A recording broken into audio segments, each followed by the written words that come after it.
चंदनपुर नाम के गांव में किशन की कपड़े की छोटी सी दुकान थी। उस दुकान के भरोसे किशन का घर चलता था। एक दिन किशन की दुकान पर एक अनजान मुसाफिर आकर बोलता है, सुनो भाई, मेरी एक मदद करोगे? हाँ बोलिए ना, क्या मदद चाहिए? वह मैं इस गांव से गुजर रहा था। मुझे आगे के गांव में कुछ काम था, लेकिन मेरे पास एक बहुत कीमती चीज है। मैं उसे साथ में लेकर नहीं जा सकता। क्या तुम मेरे लौट आने तक मेरी अमानत तुम्हारे पास रखोगे? तुम सालों से यह दुकान चला रहे हो और तुम्हारा घर भी पास में ही है। मुझे लगता है मैं तुम पर भरोसा कर सकता हूं, इसलिए तुम्हें दे रहा हूं। मेहरबानी करके मेरी अमानत संभाल कर रखोगे। मेरा जैसे ही काम हो जाएगा मैं वापस आकर तुमसे यह ले लूंगा। तब तक तुम यह पोटली अपने पास रख लो। अच्छा, ये बात है। कोई बात नहीं, मैं रख लेता हूँ। आप आराम से जाइए। जब आप वापस आएंगे तब मैं आपको आपकी अमानत लौटा दूंगा और आप निश्चिंत रहिए, आपकी पोटली मेरे पास सुरक्षित रहेगी।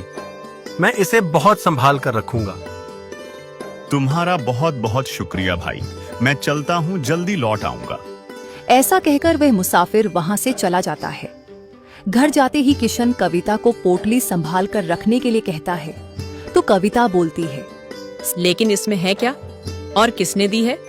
हम इसे खोल कर देखें, आखिर क्या है इसमें? नहीं कविता, यह हमारे नहीं, उन भैया की अमानत है जिन्होंने मुझे दी है। इस पर हमारा कोई अधिकार नहीं। तुम इसे खोलकर नहीं देखोगी। वह जब वापस आएंगे तब मैं उसे दे दूंगा।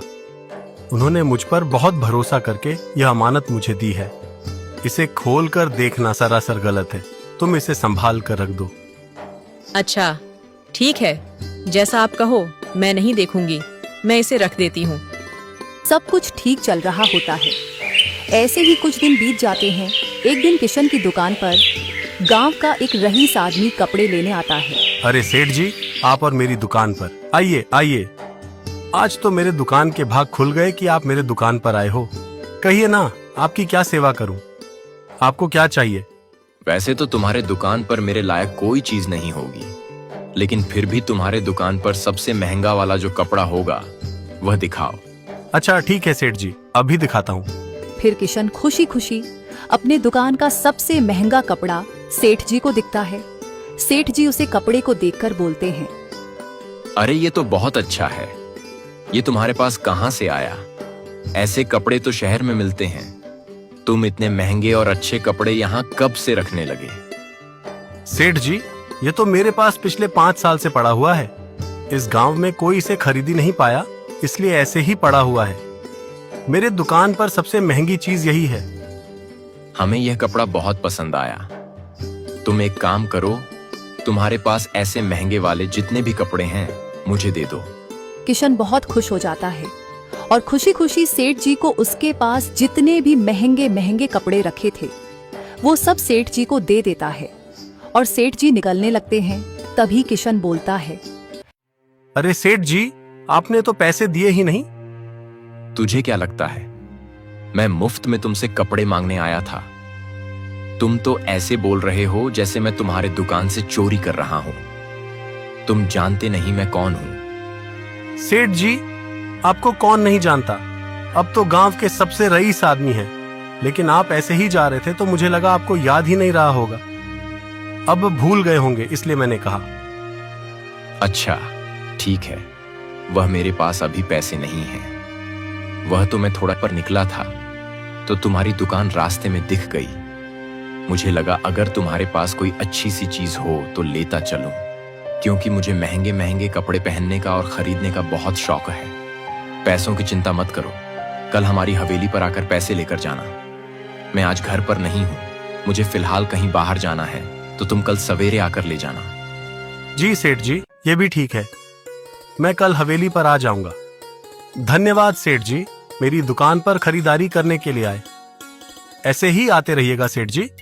ऐसा कहकर वह सेठ वहां से चला जाता है। किशन घर जाकर अपनी पत्नी को सारी बातें बताता है। उसकी पत्नी भी बहुत खुश हो जाती है और किशन से कहती है, ये तो बहुत अच्छी बात है जी। वैसे भी वह कपड़े कितने महंगे थे ना, हमने 5 साल पहले खरीदे थे। हमें तो लगा था इतने महंगे कपड़े खरीद कर हमारा नुकसान ही हो गया, क्योंकि गांव में किसी की इतनी औकात ही नहीं है कि वो इतने महंगे कपड़े खरीद सके। तब हमारे पास पैसे थे और कम पैसों में अच्छे खासे कपड़े मिल जाते थे। लेकिन अब महंगाई कितनी बढ़ गई है ना। लेकिन अच्छा हो गया, सेठ जी ने वह कपड़े खरीद लिए। वैसे कल उसके पैसे तो मिल जाएंगे ना। हाँ कविता, बिल्कुल मिल जाएंगे। तुम सेठ जी को जानती नहीं क्या? हमारे पूरे गांव में और उनके जितना रईस कोई नहीं है। वो हमारे पैसे क्यों रखेंगे? इतना बड़ा आदमी हमारी छोटी सी दुकान पर आया था, यही हमारे लिए बहुत बड़ी बात है। और वह पैसे क्यों नहीं लौटाएंगे? जरूर लौटाएंगे। मैं कल सवेरे जाकर उनसे पैसे लेकर आता हूं। फिर दूसरे दिन किशन हवेली पर जाता है। बाहर ही उसे एक आदमी रोक लेता है तो किशन उससे कहता है, अरे भाई, मुझे अंदर जाने दो, मुझे सेठ जी ने ही बुलाया है। सेठ जी घर पर नहीं है, कल आना, जाओ यहां से। लेकिन वह तो कल बाहर गए थे। उन्होंने मुझे कहा था कि आज सवेरे वह आ जाएंगे। उन्होंने ही मुझे आज बुलाया था। अरे तुम्हें एक बार में समझ नहीं आता क्या? मैंने कहा ना, सेठ जी घर पर नहीं है, कल आना। चलो निकलो अब यहां से। अच्छा ठीक है, गुस्सा क्यों करते हो? कोई बात नहीं, मैं कल आ जाऊंगा। ऐसा कहकर किशन वहां से लौट आता है। और फिर दूसरे दिन फिर से वह हवेली पर जाता है तो बाहर खड़ा आदमी फिर से किशन को रोकता है। अरे भाई, मुझे अंदर जाने दो, मुझे सेठ जी से मिलना है, मुझे उनसे पैसे लेने हैं। सेठ जी घर पर नहीं है, कल आना। अरे तुमने तो बोला था, इसलिए मैं आज आया हूँ। सेठ जी कहाँ गए हैं? सच सच बताओ, कब तक लौटेंगे वो? वह मैं तुम्हें बताना जरूरी नहीं समझता। हमारे सेठ जी तुम्हें क्या, हमें तक बताकर नहीं जाते। पता नहीं कहां गए हैं और कब तक लौटेंगे ये हम भी नहीं जानते। जब लौट आई तब जाकर मिल लेना। अब निकलो यहां से। किशन वहां से लौट जाता है। फिर दूसरे दिन फिर से किशन जाता है तो दूसरे दिन भी वह आदमी किशन को भगा देता है। ऐसा करते करते 2 हफ्ते गुजर जाते हैं। एक दिन किशन गुस्से से बोलता है, तुम्हारा रोज का हो गया है। आखिर तुम लोग मुझे सच सच क्यों नहीं बताते कि सेठ जी कहाँ गए हैं और इतने दिनों तक क्यों नहीं लौटे? अगर बता दोगे तो मैं रोज रोज यहाँ आकर अपना समय तो नहीं बर्बाद करूंगा। आज तो तुम्हें बताना ही पड़ेगा, नहीं तो मेरे पैसे लिए बिना मैं यहाँ से नहीं जाऊंगा।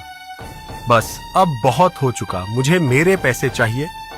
सेठ जी को अभी बाहर बुलाओ। बदतमीज कहीं का, तेरी इतनी औकात, तू जानता है तू किसके बारे में बात कर रहा है? आइंदा सेठ जी के बारे में ऐसी फालतू बकवास की तो तेरे हाथ पांव तोड़ देंगे। तू घर जाने लायक नहीं रहेगा, समझा? अपनी औकात में रहकर बात कर, भिखारी कहीं का। रोज रोज यहां भीख मांगने आ जाता है। तेरे जैसा बेशर्म आदमी मैंने अपनी जिंदगी में नहीं देखा। चल अब निकल यहां से। जब तक सेठ जी घर नहीं लौटते तब तक यहां देखना मत। किशन निराश होकर वहां से लौट जाता है। घर जाकर कविता बोलती है, क्या हुआ जी, आज भी पैसे नहीं मिले? नहीं कविता, मैं 2 हफ्ते से लगातार वहां जा रहा हूं, लेकिन रोज वह लोग मुझे वापस भेज देते हैं। पता नहीं क्या चल रहा है। वह मेरे पैसे देना चाहते भी हैं या नहीं। ऐसे कैसे पैसे नहीं देंगे? वह कपड़े हमारी मेहनत की कमाई से लाए थे। हमने कोई मुफ्त में थोड़ी खरीदे थे जो हम उन्हें मुफ्त में दे दें। हाँ कविता, तुम बिल्कुल सही कह रही हो। वह कपड़े हम मुफ्त में नहीं लिए थे, मेरी मेहनत के पैसों से लिए थे। मैं उसे मुफ्त में नहीं दूंगा, चाहे कुछ भी हो जाए। मैं उन कपड़ों की कीमत लेकर रहूंगा। मैं हमारी मेहनत की कमाई ऐसे लुटने नहीं दूंगा। मैं कपड़ों के पैसे लिए बिना उन्हें नहीं छोड़ूंगा, चाहे मुझे कितने भी दिन वहां क्यों न जाना पड़े, मैं जाऊंगा। फिर दूसरे दिन किशन फिर से सेठ जी के यहाँ जाता है और फिर वही होता है जो हमेशा होता है। सेठ जी का आदमी किशन को डांट पकाकर वहां से भगा देता है। फिर एक उसी हवेली का एक नौकर किशन को देखकर किशन पास जाता है और उससे बोलता है, सुनो बेटा, मेरा नाम मुरारी है। मैं इसी हवेली पर काम करता हूँ। बहुत सालों से सेठ जी के यहाँ काम कर रहा हूँ। मैं सेठ जी को और उनके लोगों को अच्छी तरह से जानता हूँ। बेटा, मेरी एक बात मानो, तुम यहाँ मत आया करो, तुम्हें कुछ नहीं मिलेगा। मैं सेठ जी को अच्छी तरह से जानता हूँ, वह तुमसे झूठ बोल रहे हैं। सेठ जी घर पर ही रहते हैं। उन्होंने अपने आदमियों से कह रखा है कि तुम्हें देखते ही यहाँ से भगा दिया जाए। तुम्हें कुछ नहीं मिलने वाला। तुम्हारा वहां रोज रोज आने का कोई फायदा नहीं। तुम मत आया करो। ये बात सुन किशन को बहुत गुस्सा आता है। वह गुस्से से बोलता है, अरे ऐसे कैसे? दुकान पर तो बहुत अकड़ से आए थे, मुझे बहुत अकड़ दिखा रहे थे और सबसे महंगी चीज लेने आए थे। और उन्होंने मेरे दुकान से जो कपड़े खरीदे थे वह मेरे दुकान के सबसे महंगे कपड़े थे। मैं बहुत मेहनत से वह दुकान चलाता हूँ, वह पैसे मेरी मेहनत के थे। मैं मेरी मेहनत की कमाई ऐसे छिनने नहीं दूंगा। चाहे कुछ भी हो जाए, मैं अपने पैसे लेकर रहूंगा। वह अपने आप को सेठ कहता है। क्या फायदा इतने पैसे होने का जो एक गरीब की मेहनत की कमाई नहीं लौटा सकता। मैं उसे छोड़ूंगा नहीं। बेटा, मेरी बात मान लो, तुम्हारा गुस्सा करने से कुछ नहीं होने वाला। इन पैसों वाले लोगों के सामने हम जैसे लोग नहीं टिक पाते। तुम चाहे कुछ भी कर लो, मुझे नहीं लगता कि वह सेठ तुम्हें फूटी कौड़ी भी दे देगा। और तुम उन लोगों को नहीं जानते बेटा। अगर तुम ऐसे ही यहाँ आते रहे तो किसी दिन तुम्हारा ही नुकसान न हो जाए।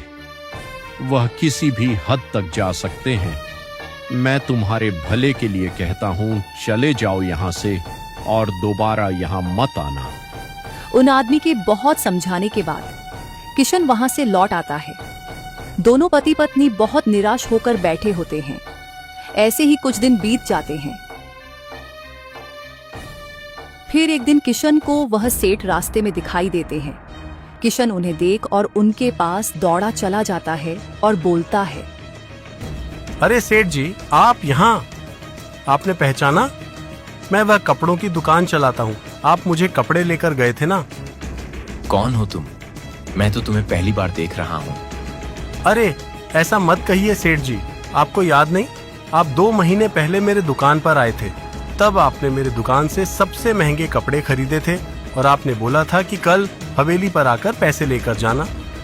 सेठ जी, मैंने जाने कितने दिनों तक आपकी हवेली गया, लेकिन आप घर पर ही नहीं थे। आप इतने दिनों के बाद आज मुझसे मिले हो। सेठ जी, मैंने बहुत इंतजार कर लिया, अब मेरे पैसे लौटा दीजिए। सेठ जी, वह पैसे बहुत मेहनत के हैं, कृपया मेरे पैसे मुझे लौटा दीजिए। कौन है तू और क्या बकते जा रहा है? मैं तुझे नहीं पहचानता। कौन से पैसे? और मैं तुझ जैसे भिखारी के यहाँ कपड़े लेने आऊंगा? तेरी औकात देख और मेरी औकात देख। हम दोनों की औकात में धरती आसमान का फर्क है।